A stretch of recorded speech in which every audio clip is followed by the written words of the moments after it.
오늘은 내가 정상인가 비정상인가 이거를 점검할 수 있는 한 이야기를 하면서 하나님 말씀을 함께 나누도록 하겠습니다. 한 사람이 신경정신과 의사에게 찾아가서 이렇게 얘기했답니다. 어떻게 정상인가 비정상인을 결정합니까? 그러자 그 물음에 의사는 이렇게 말하였습니다. 먼저 욕조에 물을 채우고 욕조를 비울 수 있도록 찻숟가락, 찻잔, 양동이를 줍니다. 그러자 이 사람이 즉시 말합니다. 알겠습니다. 그러니까 정상인 사람이면 숟가락보다 큰 양동이를 택하겠군요 라고 이야기를 하죠. 그러자 의사분이 뭐라고 말씀하셨을까요? 여러분, 의사분이 뭐라고 말씀하셨을까요? 이 질문에 따라 나는 정상인인가 비정상인인가가 조금은 점검될 수 있을 것 같습니다. 이때 의사분이 이렇게 얘기했답니다. 아닙니다. 정상적인 사람은 욕조 배수구 마개를 제거합니다.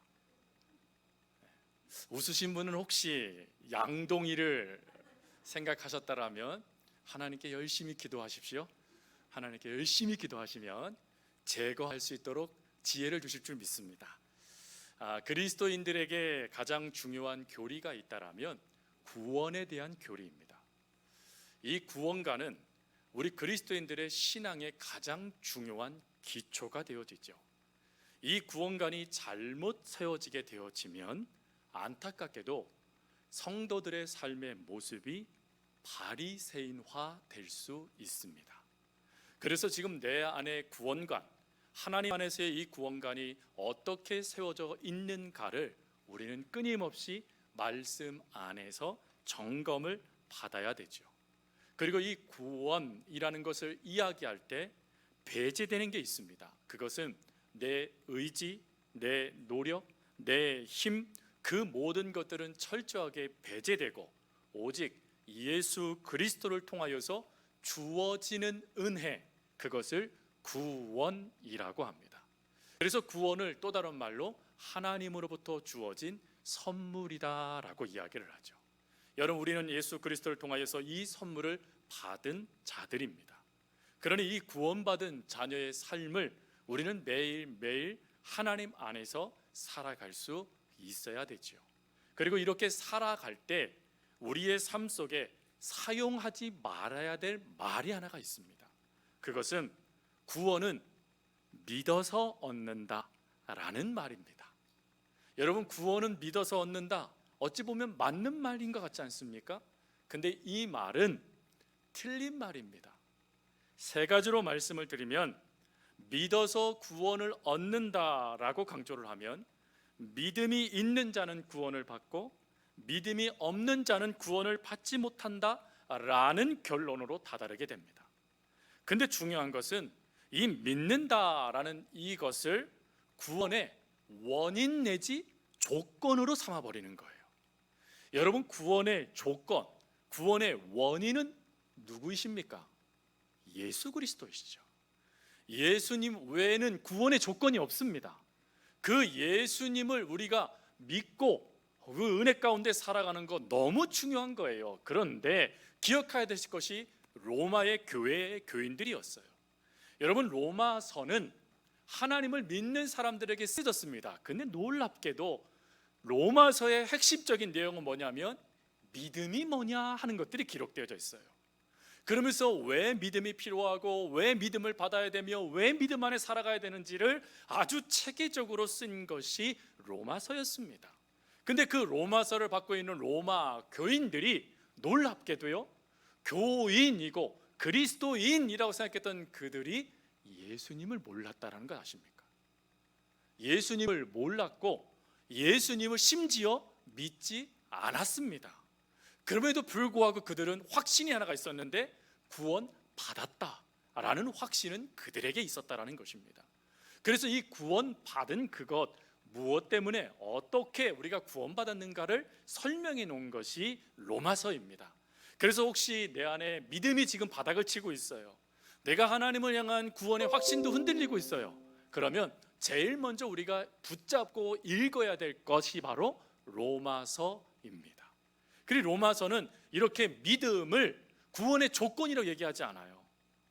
로마서에서는 이 믿음은 하나님 구원받은 자녀들에게 하나님이 주신 선물의 은혜로 그 믿음을 통해 더 하나님을 알아가고 더 믿어가고 더 구원받은 삶을 살아갈 수 있도록 도와주는 능력이다라고 이야기를 합니다.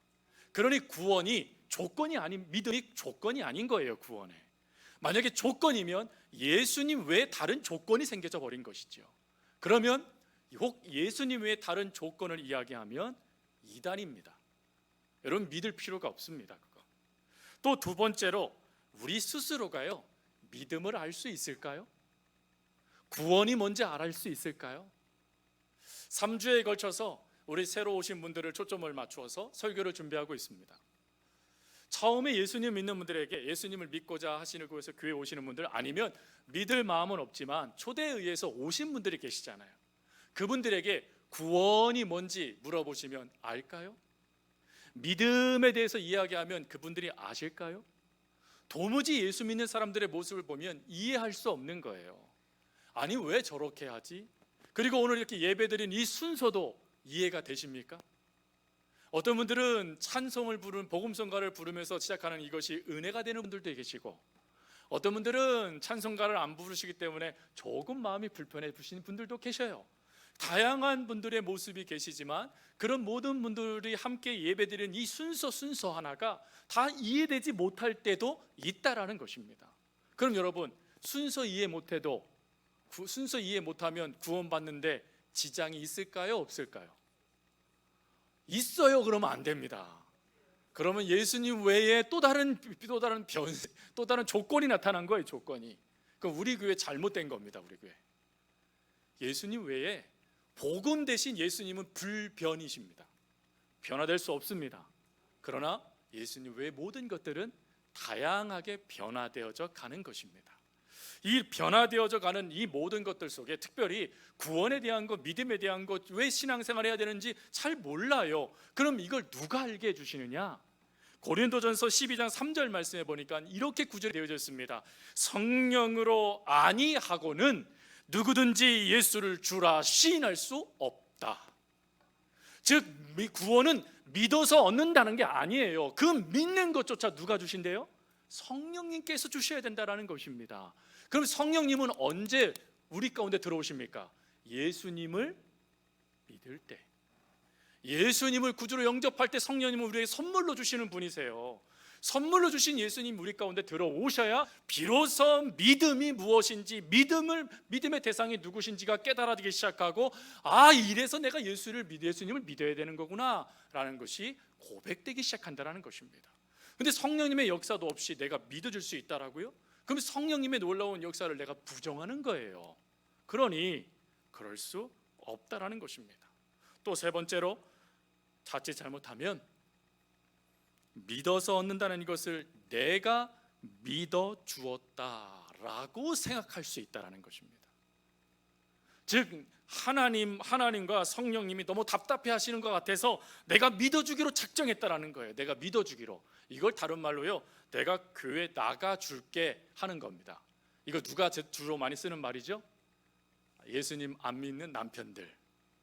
예수님 안 믿는 남편들이 큰 맘 먹고 알았어 내가 나가줄게 하잖아요. 근데 여러분 교회 나가준다라고 구원 받나요? 아닙니다. 여러분 예수님을 영접해야 구원을 받습니다. 제가 뭐라고 말씀드렸죠? 영접해야 구원을 받습니다. 예수님을 영접해야 구원받는 거지, 교회 나가주면 교회 받는 게 아니에요. 교회 나가주면 구원 받는다고 생각하니까 뭐예요? 내가 나가줬으니까 넌 나에게 뭐 해줄래? Give and take 하는 것입니다. 근데 이 신앙이요, 이 신앙이 신앙이라고 말할 수 없는 이 모습이 우리 그리스도인들에게 너무 많아요. 하나님, 내가 하나님을 위해 기도했어요. 내가 하나님을 위해 봉사했습니다. 내가 하나님 위해서 헌금 드렸어요. 내가 하나님 위해 땀을 흘렸어요. 수고했어요 하나님. 그런데 왜 나에게 안 해주세요? Give and take 달라라는 거예요. 여러분 왜 우리가 하나님께 헌금을 할까요? 왜 우리가 하나님께 봉사하죠? 네, 감사하기 때문인 것이죠. 하나님의 은혜 크고 놀라와 갚을 길 없어. 이것으로 갚을 수 있나, 저것으로 갚을 수 있나, 우리는 수많은 행동으로 그 은혜에 감사하며 그 행동들을 행하는 것입니다.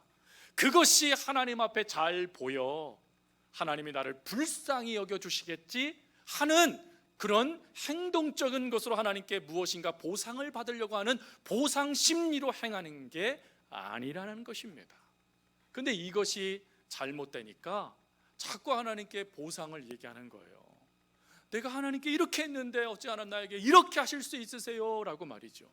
사실 우리가 이해되지 않는 것 중에 하나가 하나님의 뜻인 것 같아요. 하나님의 그 생각 말입니다. 저분 하나님이 살려주시면 더 큰 일 하실 수 있을 것 같은데 하나님이 데리고 가세요. 근데 그 의미와 그 뜻을 알 수가 없는 거예요. 하나님 저분 그대로 살려두시면 위대한 일을 할 수 있어요. 그렇게 울부짖는데 하나님이 받지 아니야 라고 말씀하시는 듯이 그 영혼을 아주 우리들의 상상도 못할 정도로 빠르게 그 영혼을 데리고 가실 때도 있어요. 여러분, 그때 우리가 무엇라 하나님께 말할 수 있을까요? 그분이 공로가 없어서요? 그분이 수고를 하지 않아서요? 그분이 하나님 빨리 데려가셨나요? 아니, 누구보다도 열심히 했다니까요. 근데 하나님이 데리고 가세요. 그거 어떻게 설명할 수 있어요? 만약에 기브앤테이크가 맞다라면 하나님이 실수하신 거잖아요. 근데 여러분 어떠세요? 하나님은 실수하지 않으세요. 하나님은 정확한 하나님의 방법대로 이끌어 가십니다. 단지 우리와 우리의 생각과 다르고, 그리고 그 하나님을 우리가 다 이해할 수 없기 때문인 것이죠.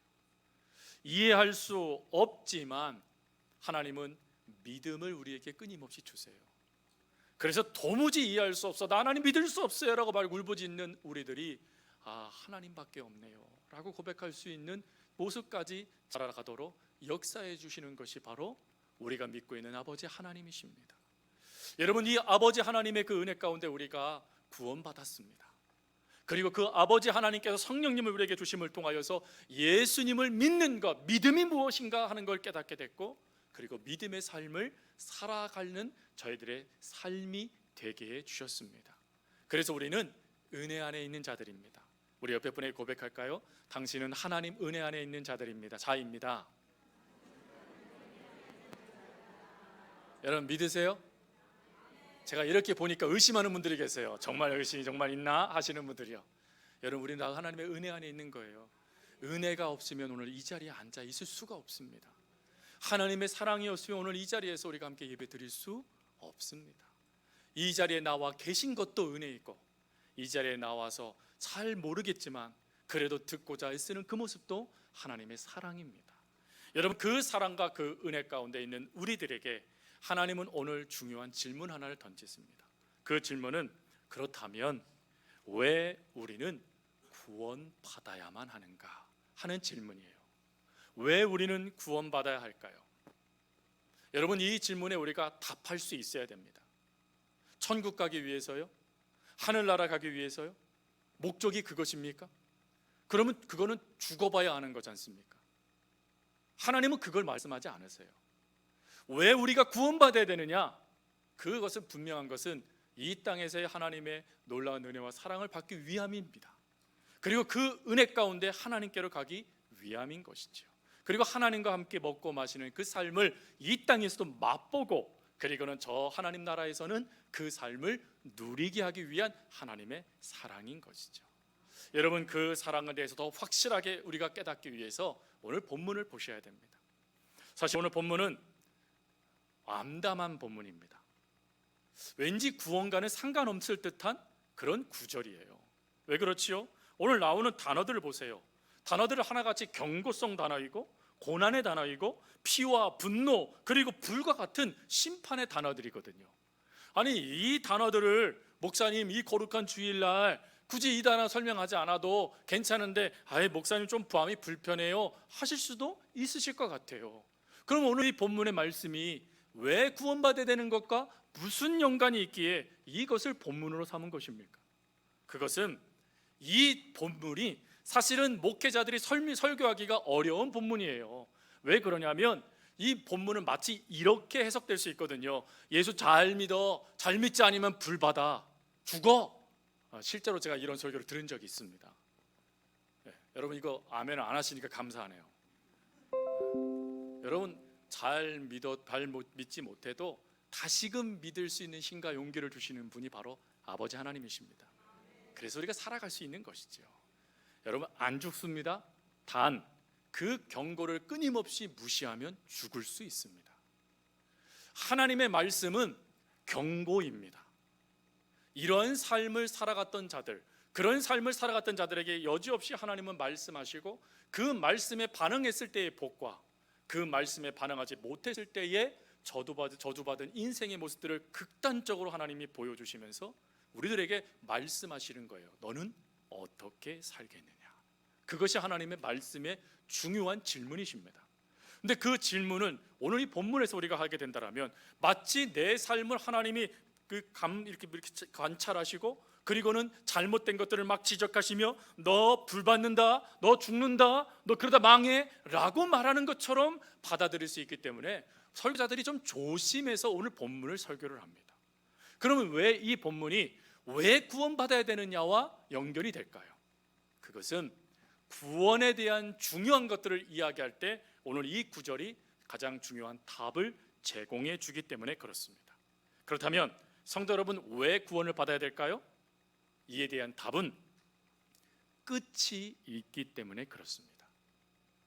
즉 우리의 인생이 끝날 때가 있다라는 거예요. 여러분의 인생의 끝이 어떠시고 싶으십니까? 노사연 집사님이 쓰신 곡 중에 바램이라는 곡이 있더라고요. 바램. 안 들어보셔도 됩니다. 근데 그 바램이라는 가사에 이런 가사가 있어요. 나는 사막을 걷는다 해도 꽃길이라 생각할 겁니다. 우린 늙어가는 것이 아니라 조금씩 익어가는 것입니다. 얼마나 아름다워요. 늙어가는 게 아니라 익어간다. 아멘을 안 하시네요. 여러분, 주름살이 이렇게 하나 생길 때마다 이야, 하나님이 나를 익어가게 하시네 라고 생각되십니까? 어머머머머, 나 주름살 봐, 나 어쩜 좋아 하는 생각이 드십니까? 남편분에게 나 늙었지 이렇게 얘기하면 남편들이 뭐라고 생각하십니까? 정신 똑바로 차려야 돼, 잘못 대답하면 큰일 나, 이런 마음으로요, 아 예뻐 이렇게 얘기하기도 하지 않습니까? 사실 이 주름살 하나 생기고 또 나이살이 생기기 시작하면 점점점 사람의 자존감이 낮아지는 것 같아요. 그러다 보니 이 주름살 좀 강제적으로 피려고 피부과도 가고, 또 눈꺼풀이 쭉 처지면 늙어 보일까 봐 이 시술도 받고, 그렇죠? 요 안에 뭘 넣어서 잡아다니고 그런 거 하지 않습니까? 사람은 늙어가면 정 내 자신이 너무 초라해 보인다 생각이 드는 것 같아요. 근데 늙어가는 게 아니라 익어간다라고 하니 여러분, 이게 얼마나 아름다운 말입니까? 과목을 한번 생각해 보세요. 저희 제주도에서는 감귤나무죠. 여러분, 감귤나무를 볼 때 이제 가을이 되면 이 감귤나무가 노랗게 익어가지 않습니까? 그 노랗게 익어가는 감귤나무를 보면 얼마나 탐스럽습니까? 얼마나 먹음직스럽습니까? 우리가 그런 존재가 될 수 있다라니 얼마나 귀하고 또 공감되어지는 그런 가사입니까? 그런데 이 가사를 듣다가 문득 제 안에 그런 질문이 들었어요. 그렇다면 나이가 들면 다 익어갈 수 있을까 하는 생각 말입니다. 즉 나이가 먹으면 먹을수록 모든 사람들 다 익어갈 수 있을까? 그리고는 발견된 게 아니다라는 생각입니다. 여러분, 감귤의 나무들이 꽃이 피고 그리고는 이제 열매들을 맺습니다. 근데 그 열매들이 어느 순간에는 자동으로 떨어지는 열매들도 있고, 또 주인이 강제적으로 약을 뿌려서 열매를 아니면 솎아서 그 열매를 떨어뜨리는 감귤들도 있습니다. 채 열매로 무르익기 전에 사라져버리는 그런 감귤의 열매들도 있다라는 것이죠. 그게 인생인 것 같아요. 즉 모든 사람이 다 아주 맛있는 과일처럼 익어갈 수는 없다라는 것입니다. 떨어지기도 하고 그리고는 사라져버리는 그런 모습이 될 수도 있다라는 거예요. 그러면 어떻게 하면 익어가는, 알맞게 익어가는, 맛있게 익어가는 인생이 될 수 있습니까? 이 질문이 또한 왜 구원받아야 되느냐에 대한 질문이기도 합니다. 이에 대한 중요한 것은 끝을 묵상하시면 됩니다. 즉 내가 떠날 때가 있다라는 것을 늘 기억하시면 돼요. 여러분, 지금 내 삶이요 기뻐요. 하나님이 복을 너무 많이 주셨어요. 그런데 여러분 어떠세요? 그 영원할 것 같은 그 복, 그 기쁨 하루도 못 갈 때도 있습니다. 아니 1시간도 되지 않아 그것이 확 뒤집어져서요 절망과 고통이 될 수도 있는 게 인생이에요. 또 지금 내가 너무 슬퍼요. 망하는 것 같아요. 허무해요. 외로워요. 지쳐 있어요. 그 우울감 때문에 도저히 내가 어깨도 펼 수 없고 집 밖도 나가고 싶지도 않아요. 난 너무 괴로워요. 그러면 그 상태로 내 인생이 끝날까요? 아닙니다. 저와 여러분이 믿고 있는 하나님 아버지는 여러분의 인생이 비록 그런 삶이 지금의 현재의 삶이 그렇다 할지라도 그 끝은 반드시 다르게 만들어 주실 수 있는 분이 저와 여러분이 믿고 있는 아버지 하나님이십니다. 여러분 그 아버지 하나님을 끊임없이 묵상하는 거예요. 끊임없이 묵상하면서 끊임없이 나는 반드시 끝이 있다. 나는 반드시 주의 날 하나님 앞에 설 때가 있다. 그러면 그때 하나님은 어떤 것으로 판결하실까 하는 것을 또 들어야 되잖아요. 이거를 사도 바울이요 데살로니가전서 1장 9절 10절에 이렇게 말을 했어요. 그들이 우리에 대하여 스스로 말하기를 우리가 어떻게 너희 가운데 들어갔는지 또 너희가 어떻게 우리 상을 버리고 하나님께 돌아와서 살아계시고 참되신 하나님을 섬기는지와 또 죽은 자들 가운데서 다시 살리신 그의 아들이 하늘로부터 강림하실 것을 너희가 어떻게 기다리는지를 말하리니 이는 장래의 노하심에서 우리를 건지시는 예수시니라. 여기서 사도 바울이 뭐라고 말을 해요? 주의 날에는 반드시 뭐가 있대요? 하나님의 진노가 있다라는 것입니다. 그 진노에서 하나님이 우리에게 은혜를 주셨어요. 하나님이 우리에게 복을 주셨습니다. 바로 예수 그리스도시죠. 그 예수님을 통하여 우리가 그 진노에서 건짐을 받았다라는 것입니다. 그러니 여러분 그 건져주신 그 예수님을 우리가 놓치면 됩니까? 안 됩니까? 안 됩니다. 그래서 이런 말이 있어요. 잘 하려고 하지 말고 잘 믿으려고 해라. 내가 무엇인가 하려고 생각하기보다는 잘 믿으려고 어쩌든지 간에 예수님을 잘 믿으려고 애를 써야 된다는 거예요. 왜 그렇습니까? 그 예수님이 우리를 건져주셨거든요. 그 사망과 음침한 골짜기 영원히 진노를 받을 수밖에 없는 그 자리에서 예수 그리스도께서 우리를 건져주셨기 때문입니다. 그래서 예수님은 뭐라고 말씀하시죠? 나는 길이요 진리요 생명이니 나로 말미암지 않고는 아버지께로 갈 자가 없다. 우리 주님이 말씀하신 거예요. 그럼 여기서 이런 질문을 던질 수 있습니다. 그럼 우리가 왜 진노의 대상이 됐습니까? 나는 법 없이도 살 수 있습니다. 나는 예수 믿는 사람들보다 더 정직합니다. 나는 남을 속인 적도 없습니다. 나는 다른 사람을 위해 구제하고 헌신하는 그 일에 최선을 다한 삶을 살았어요. 사회 봉사든 아니면 사회 참여든 내가 할 수 있는 모든 걸 다 했습니다. 나 이 정도쯤이면 괜찮은 사람인데 왜 내가 진노를 받아야 됩니까? 라고 말입니다. 성경은 이렇게 말씀하세요. 로마서 3장 10절 말씀.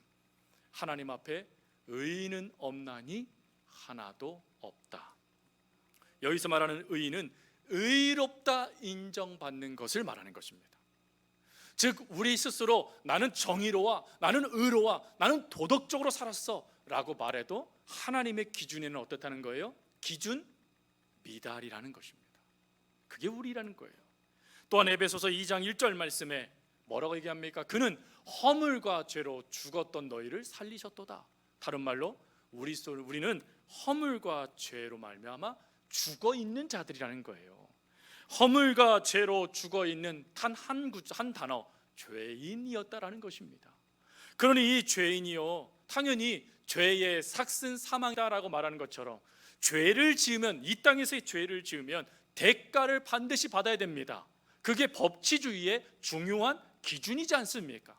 그럼 여러분 그 법치주의에 따라서만 우리의 판단을 내려도 우리는 당연히 죄로 말미암아 진노를 받을 수밖에 없는 게 우리라는 거예요. 그래서 하나님은 그 진노받는 우리의 그 상태를 안타까워하십니다. 특별히 우리가 죄가 우리 가운데 들어오면 안타깝게요 우리 속에 예수 잘 믿어도 어느 순간 예수님의 은혜가 사르면 내 육신의 잘못된 것들이 나올 때가 있잖아요. 왜 그렇지요? 타락한 본성 때문에 그래요. 예수님은 마태복음 15장 11절에 이렇게 말씀하세요. 입으로 들어가는 것이 사람을 더럽게 하는 것이 아니야. 안에서부터 입에서 나오는 그것이 사람을 더럽게 한다 라고 말씀을 하셨어요. 무슨 말이죠? 우리 본성이요. 이 죄인으로서의 본성이 우리의 입으로 더러운 말로 나오게 된다라는 거예요. 그래서 그 다음 구절에 보니까 생각도 더럽고 또 살인과 간음과 음란과 도둑질과 거짓 증거와 비방 등을 하는 모습들이 우리의 속에서 가득 채워져 입으로 나온다라는 것입니다. 아니, 저분이 예수님 잘 믿을 때는 괜찮은데 왜 저래? 왜 그럴까요? 은혜가 떨어졌기 때문에 그래요. 은혜가 부어지면 이 모든 것들이 나오질 못해요. 하나님의 은혜가 덮고 있으니까 말입니다. 근데 어느 순간 내 안에 비방이 나와요? 어느 순간 내 안에 저주가 나와요? 어느 순간 내 안에 거짓이 나옵니까? 음란적인 말이 나오나요? 내가 하나님을 놓치고 있는 거예요. 여러분, 그 은혜가 없으면 우리는 이런 존재라는 것입니다. 또 그것뿐일까요? 우리는 상한 갈대와 꺼져가는 심지밖에 되지 못했던 사람들이에요. 마태복음 12장 20절에 상한 갈대를 꺾지 아니하시며 꺼져가는 심지를 끄지 아니하시기를 심판하여 이길 때까지 하리니 라고 말씀을 하세요. 우리들이 그런 존재다라는 것입니다. 즉 우리는 그대로 방치해 두면 그대로 꺼져 죽을 수밖에 없는 존재가 우리였다라는 거예요. 그러니 여러분, 이런 삶이 무슨 희망이 있습니까? 그러니 이런 삶이 그 끝이요, 얼마나 진노가 되고 얼마나 저주가 되고 그 아픔 자리 가운데 얼마나 고통이 되겠습니까? 그러니 그 끝에 그래도 내가 구원받고 싶고 뭔가 인정받고 싶으니까 행동들이 발동돼요. 캄보디아 비전 대회를 하면서 선교사님이 그런 말씀을 하시더라고요. 캄보디아는 불교 국가입니다. 근데 불교 국가의 가장 중요한 게 극락에 가는 거잖아요.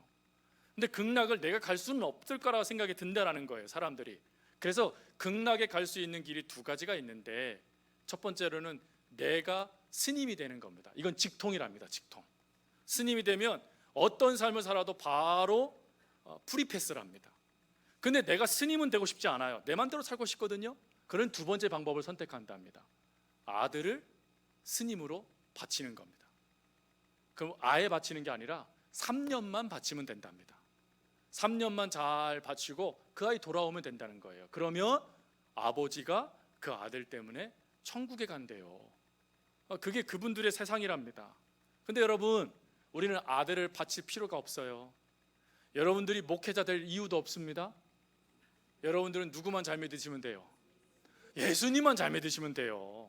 그럼 여러분들 복 있는 자이십니까? 아니면 복 없는 자이십니까? 여러분들 벌써 복덩어리 들이십니다. 벌써 예수님이 우리 속에 들어오셔서요, 이 상한 갈대와 같은 우리를 지켜주세요. 그럼 여러분, 이 은혜 우리도 필요하지만 예수님을 믿지 않는 그들에게도 필요하지 않습니까? 하나님은 그 은혜를요 모든 사람들에게 주시겠대요. 그래서 데살로니가전서 1장 10절에 데살로니가 교인들에게 편지를 쓰면서 뭐라고 말을 합니까? 다시 살리신 그의 아들이 하늘로부터 강림하실 것을 너희에게 어떻게, 그 다음에요, 기다리는 자를 말하리니 이는 장래에 노하시면서 우리를 건지시는 예수시니라. 하나님이 우리를 건져주시고자 작정하셔서 예수님을 보내셨대요. 그러니 예수님을 믿으면 비록 내 삶의 과거가 도무지 샘물에도 구원받을 수 있는 그 길이 없는 것처럼 안타까워하셔도 예수님을 믿으면 건진 받습니까? 건진 받지 못합니까? 건진 받습니다. 그래서 다른 길은 없어요. 오직 예수님밖에 없는 것입니다. 이런 이야기가 있더라고요. 어떤 사람이 물에 빠졌어요. 어떤 사람이 물에 빠지자 한 사람이 지나가면서 이렇게 얘기합니다. 칠칠맞지, 앞을 똑바로 보고 걸어가야지, 걔 물에 빠져서 뭐 하는 거야? 당신 그렇게 인생 살면 안 된다고 훈계를 하고 가더랍니다. 그 사람은 구원 받았어요? 못 받았어요? 못 받았습니다. 근데 곧이어 한 사람이 또 나타나서 이렇게 말합니다. 아니, 어떻게 물에 빠지셨냐고. 그러면 빨리 구명줄을 던져야 되잖아요. 근데 그분이 이렇게 말했답니다. 마음을 단단히 잡으세요. 그리고 100번 이렇게 외치십시오. 나는 할 수 있다. 나는 할 수 있다. 100번 외치면 여러분들은 그 자리에서 나올 수 있습니다 라고 말해줬다는 거예요. 근데 이 사람이 100번을 외쳤는데 나오긴커녕 점점점 빠져만 들어가더라는 거예요.